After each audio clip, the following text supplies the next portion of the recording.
Jamaah Jumat yang dimuliakan oleh Allah Subhanahu wa taala.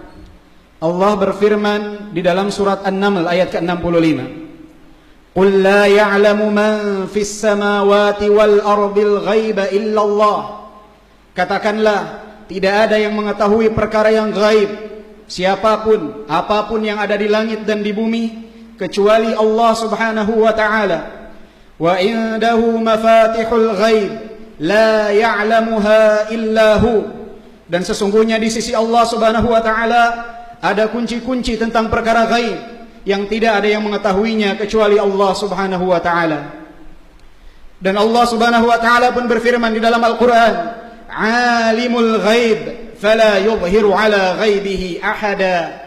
Sesungguhnya Allah Subhanahu wa taala adalah zat yang maha mengetahui perkara yang gaib, dan Allah tidak menampakkannya kepada seorang pun dari makhluknya, illa man irtada mir rasul, kecuali yang Allah Subhanahu wa taala ridai dari golongan para rasul. Para anbiya ataupun rasul Allah Subhanahu wa taala, di antara mereka ada yang Allah Subhanahu wa taala tampakkan beberapa perkara gaib. Begitupun wali-wali Allah, orang-orang yang saleh, di antara mereka ada yang mendapatkan karamah dari Allah Subhanahu wa taala, mengetahui sebagian kecil dari perkara tersebut. Namun yang perlu diingat, perkara gaib tersebut bukan kapan saja mereka inginkan, kapan saja mereka butuhkan akan nampak di hadapan mereka, namun kapan Allah Subhanahu wa taala kehendaki atas mereka. Oleh sebab itu, Allah Subhanahu wa taala berfirman di dalam Al-Qur'an, "Qul la amliku li nafsi naf'an wala darra illa ma syaa Allah. Walau kuntu a'lamul ghaib lastakthartu minal khair wa ma massani as-su." Firman Allah ini berkenaan dengan Nabi Muhammad sallallahu alaihi wasallam. Katakanlah wahai Muhammad, sesungguhnya engkau tidak mengetahui dan tidak dapat memberikan manfaat juga menolak kemudaratan atas dirimu kecuali jika Allah Subhanahu wa taala kehendaki. Dan Rasulullah sallallahu alaihi wasallam pun disebutkan dalam firman tersebut, "Walau kuntu a'lamul ghaib lastakthartu minal khair wa ma massani as-su."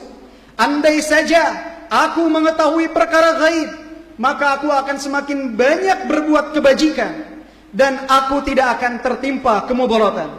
Itulah firman Allah di dalam surat Al-A'raf ayat 188 berkenaan dengan Nabi Muhammad sallallahu alaihi wasallam, menandakan bahwa Nabi Muhammad sallallahu alaihi wasallam tidak mengetahui secara penuh perkara gaib kecuali jika Allah Subhanahu wa taala menghendaki.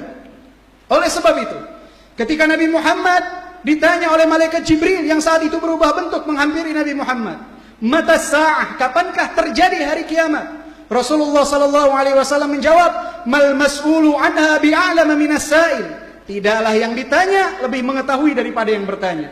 Malaikat terbaik, malaikat Jibril, Rasul terbaik Nabi Muhammad, tidak ada yang tahu kapan terjadinya hari kiamat. Dan Rasulullah sallallahu alaihi wasallam pun ketika diuji oleh Allah Subhanahu wa taala atas tuduhan keji dari kaum munafikin kepada istri Rasulullah sallallahu alaihi wasallam yang mulia Aisyah radhiyallahu anha, yang dikenal dengan haditsatul ifk. Saat itu orang-orang munafik menuduh Aisyah radhiyallahu anha melakukan perbuatan keji dengan Safwan ibnu Mu'attal As-Sulami Adz-Dzakwani, sahabat yang mulia. Maka Rasulullah sallallahu alaihi wasallam 1 bulan penuh belum memutuskan apakah Aisyah radhiyallahu anha terbebas dari tuduhan tersebut, hingga Allah Subhanahu wa taala mengaruniakan wahyu kepada Nabi kita Muhammad sallallahu alaihi wasallam. Jika saja Nabi Muhammad sallallahu alaihi wasallam bisa tahu kapanpun, maka saat itu tentu Nabi Muhammad akan mengecek jika memang Nabi Muhammad mengetahui perkara gaib di setiap waktu. Ahibati fillah rahimani wa rahimakumullah. Oleh sebab itu, dusta dan beribu dusta jika 14 abad kemudian ada orang-orang yang mengaku dapat mengetahui perkara gaib, dapat melihat masa depan, mengetahui ilmu gaib, dapat mencari benda yang hilang, memiliki ilmu kasyaf, dapat menerawang ke alam gaib. Dusta. Jangan pernah kita tertipu oleh mereka. Apapun nama yang disematkan kepada mereka, dukun, peramal, orang pintar, guru spiritual, jangan pernah percaya kepada mereka. Jika dukun bisa membuat seseorang kaya, seharusnya dia terlebih dahulu yang menjadi kaya. Jika peramal dapat melihat masa depan, harusnya peramal tidak akan pernah tertimpa kemudaratan. Jika memang orang pintar atau guru spiritual dapat memiliki ilmu kebal, maka pada hakikatnya banyak orang yang lebih mulia dari mereka yang tidak memiliki ilmu tersebut. Rasulullah SAW bersama para sahabat di dalam perang Uhud, 700 pasukan, 70 wafat dan 630 termasuk Rasulullah SAW terluka dalam peperangan Uhud. Andai saja ilmu tersebut dibolehkan dalam syariat, maka tentunya Nabi Muhammad dan para sahabat terlebih dahulu yang akan memiliki ilmu tersebut. Jangan pernah kita memuliakan mereka, dukun, peramal, atau apapun namanya. Mereka adalah musuh-musuh Allah yang ada di muka bumi ini. Mereka adalah pendusta. Mereka bekerja sama dengan syaitan dari golongan jin.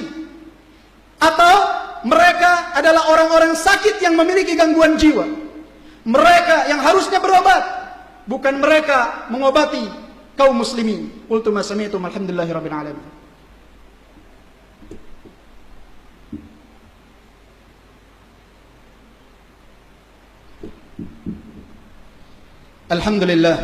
Alhamdulillah wassalatu wassalamu ala Rasulillah wa ala alihi wa sahbihi wa man wala. Kita tertipu ketika seseorang dapat melakukan sesuatu yang di luar nalar, di luar adab. Jangan sampai kita timbang dia di atas Al-Qur'an dan As-Sunnah. Inilah nasihat dari Al-Imam Syafi'i, Al-Imam Laits ibn Sa'ad. Mereka mengatakan, "Idza ra'aitumur rajula yamshi 'alal ma' wa yatiru fil hawa fala taghtarru bih." Hatta kata Al-Imam Syafi'i, sampai kalian menimbangnya alal kitab was sunnah, sampai kalian timbang dia di atas Al-Quran As-Sunnah. Jika kalian melihat seseorang yang berjalan di atas air, dapat terbang di atas langit, jangan pernah tertipu kepada mereka sampai kalian menimbangnya di atas Al-Quran dan As-Sunnah. Bagaimana dia dengan ketaatan? Bagaimana dia dengan Al-Quran? Bagaimana dia dengan As-Sunnah? Ahibati fillah, jamaah Jumat yang dimuliakan oleh Allah Subhanahu wa taala. Jangan pernah kita berusaha mendatangi mereka, bertanya kepada mereka, bertanya kepada dukun, peramal, guru spiritual, apapun namanya, sebesar apapun imamahnya, sebesar apapun pecinya, sebesar apapun pondoknya. Jangan tertipu oleh nama, lihat hakikat seseorang. Karena Rasulullah SAW di dalam sebuah hadis yang diriwayatkan oleh Imam Muslim, "Man ata arrafan fasa'aluhu an syai' lam tuqbal lahu shalah 40 lailah." Barang siapa yang mendatangi peramal, bertanya kepadanya sesuatu, salatnya tidak akan diterima selama 40 malam. Dia tetap wajib salat, tetapi salatnya tidak diterima oleh Allah Subhanahu wa taala. Dan Rasulullah SAW pun bersabda, "Man ata kahinan aw arrafan fasaddaquhu bima yaqul faqad kafara bima unzila ala Muhammad." Siapa yang mendatangi dukun, siapa yang mendatangi peramal, bertanya kepada mereka dan membenarkan ucapan mereka, maka sama saja telah kufur kepada apa yang diturunkan kepada Nabi Muhammad SAW. Jamaah Jumat yang dimuliakan oleh Allah Subhanahu wa taala. Banyaknya kaum muslimin yang percaya kepada mereka. Sebab utamanya satu, lemahnya kaum muslimin dalam perkara tauhid. Maka kita wajib menegakkan tauhid.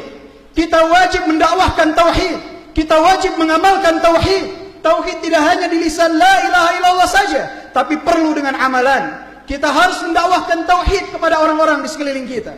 Orang tua kita, anak-anak kita, istri-istri kita, keluarga kita, tetangga kita, tekankan mereka tentang tauhid. La ilaha illallah, tidak ada yang berhak disembah kecuali Allah. Ingatkan mereka tentang bahaya kesyirikan, karena kesyirikan adalah kezaliman yang paling besar. Kesyirikan adalah kemaksiatan yang paling agung. Hindarkan diri kita dan keluarga kita dari kesyirikan tersebut. Qultu ma sami'tum alhamdulillahirabbil alamin.